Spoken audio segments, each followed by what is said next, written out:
So I'm trying something new where I am just going to share real time what I sense to share that will hopefully be of meaningful impact to you who are watching and listening. And for those of you that might wonder, okay, is this some guy who thinks he can speak for God? No, that's not it. It's just this morning I asked the Lord, what do you want me to know? What do you want me to do today? It's like YouTube. It's like, great. Do you want me to edit some of the videos I've made? You want me to what are we doing? And then the idea of just coming on here and sharing whatever real time, what I sense, what I've been learning, whatever comes up, just to share it. But I want to, I guess, let you know that this is something that I help people to do. It's just like you can develop a conversational friendship with Jesus. And when you do that, I find that it is very freeing, very powerful. And when you pair it with other tools and understanding, you can live a life that is more free from fear, free from doubt, free from shame. And the journey that I've been on recently has been one where I come onto here, I create some videos on YouTube, and then I get people who don't like what I'm saying or who think that this is ridiculous or weird. Or what's fascinating is that as I continue to receive some of these comments and whatnot, I take those feelings that I have as a result of those things. And this probably is comparable to what you might experience, is where you go and if someone argues against you or says that you're wrong, that feelings might come up. Feelings of inadequacy, feelings of shame, feelings like, oh, maybe I am wrong, and you question everything. So there's doubt, there's disbelief, there's a fear. And the thing about our negative emotions, or any emotion in general, is that it's information. And one way that I recently learned or relearned from a friend that I interviewed not too long ago, she said that fear is an invitation. It's an invitation for a conversation of transformation. And when we can go about our lives, and whenever I'm frustrated, whenever I sense that I am anxious or stressed, whenever I sense that I'm afraid or worried of the future, whatever the feeling might be, if I immediately go to the place of, this is an invitation. I want you to notice what happens if you make that shift. For me, as I do that, it calms me down. It changes the message of fear to not one of, this is something I should push away, and this is something that I want to get rid of just because it's uncomfortable, but it creates an experience where I can now just be in a place of listening and treat this invitation of fear as a place where I can go to the Lord and talk to him about what I'm making this mean, about myself, about him, about other people, about the world, how it all works. And this is where transformation starts to occur. Because repentance is simply about me being able to have a fresh view of God, myself, and the world around me and other people. So who am I to go to? Who has the words of eternal life? Where else do we go except for Jesus? And why wouldn't Jesus want us to come to him to receive a more correct view of what this is all about? And I have interviewed lots of people who have done similar things, where they have lived a life of listening. What I found is that, at least for me, I am being led into situations and experiences that trigger the negative emotions. And when I handle those negative emotions and bring them to the Lord, he helps me to see things differently, helps me to see me and who I really am, helps me to see him and his nature and character. And then I move forward and I end up becoming less triggered. There is less emotional weight to what I experience. So Now, when someone gives me a comment, I'm like, oh, I already know what this is about. I've heard it all before. Lord, is there anything you want me to do with this commenter, with this person who believes that I am not doing this right? I'm not teaching things that are helpful. And for the last person that this came up, I actually just sent him a message. I said, hey, and I just felt, I was like, Lord, what do I say? And the sense was, ask him how you can serve him. So that's what I did. I was just like, hey, thanks for everything you've written here. Is there any way that I can serve you? I could argue. And that's what a lot of people do is we just debate and we can continue to argue. But what would Jesus Christ do? What is his nature and character like? So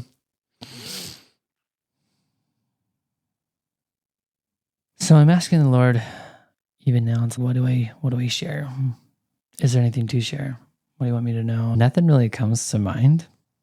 And I think it's helpful for me to even just explain, what is the process of this? What does it look like? I ask a question in my mind, then usually I'm trying to sense. I'm trying to pay attention to my heart space, because I feel like communication comes in the form of words, images, just an inner knowing and inner sense. And usually I focus on any thoughts that more so originate and speak to my heart versus my head. Is it always like that? No, sometimes I just download all sorts of thoughts that just seem to flow. And where the space is, where it flows from, depends. But not to overanalyze this, I just want to give an example of what it looks like for me. And I think that where we get into trouble, and where I see a lot of people get into trouble, is we're trying to create a formula for how this works. And I was recently on a call. I was doing a book club call. So we're reading through the book called Living Fearless by Jamie Winship.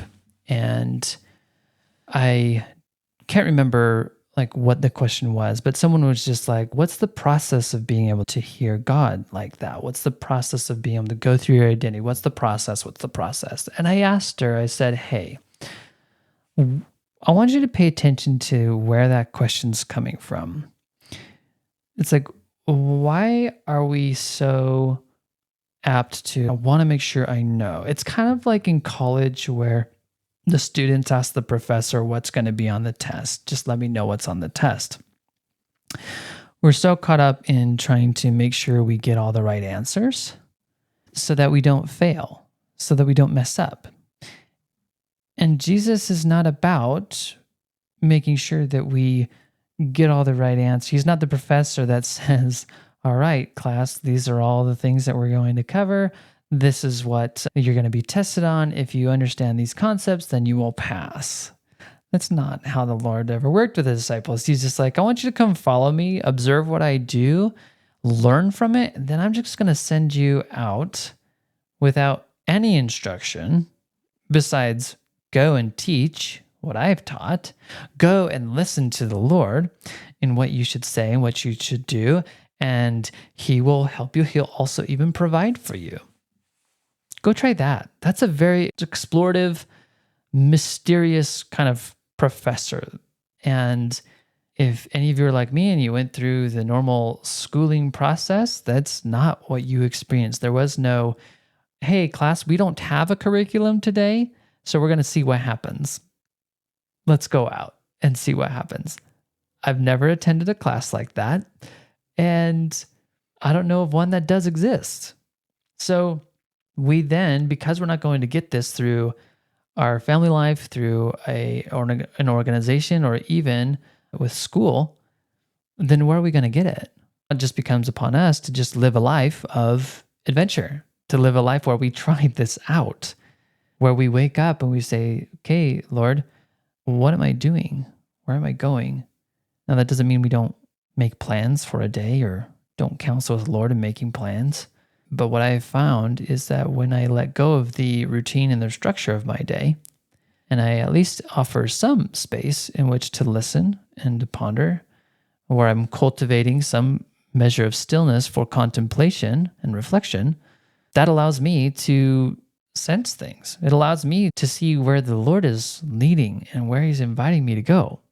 So instead of talking about a process and me just sharing, okay, this is what occurs for me as I reflect on things, as I contemplate it, as I ask questions and notice the first things that come to my mind, I can outline it in terms of steps, or I can just recognize, much like Jesus Christ was trying to teach the disciples, that really what this is all about is you practicing a mindset that says, Jesus Christ is literally right in your room with you, wherever you are, right here, right now. And He's always with you. And not only is He with you, but He likes you a lot. It's like the most popular kid on the planet. He wants to spend time with you, and he really likes you. He just thinks that you're really cool. And he's like your best friend. He's like, I know you probably don't think this, but I'm your best friend and I want to be with you. And we can do nothing. It's kind of like the Lord saying, I have ideas of where we could go, what we could do. And I think it'll be pretty fun. I think it'll also lead you into the most fullest expression of who you are, because I know you better than you know yourself. And because I'm your best friend, I just know you. I've been with you your entire life. I know every hardship you've gone through, every trauma you've experienced, every horrible thing you've gone through. I know it all.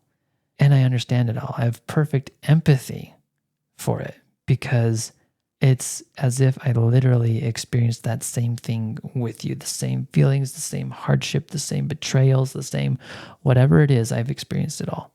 And so that allows me to have a relationship with Him that is unlike any other, where I can admit the truth, where I can share the details of the depth of how I feel, where I can know that He loves and understands me perfectly. And if I have a mindset where not only is He always with me, perfectly empathizing, that He likes me and loves me, but that He's for me, that He wants to support me, serve me, guide me, counsel with me, direct me, whatever word you want to use.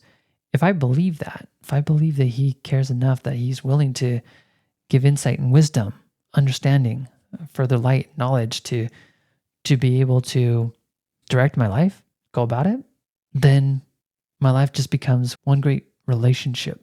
I just get to be in relationship with Jesus Christ every moment. I get to feel of His love. I get to feel of His kindness and of His power. I get to operate in this world with peace that passes all understanding, because it's not peace that comes from the world. It's not even peace that I generate on my own. It's peace that comes from His presence, because I know that with Him, I really can do all things.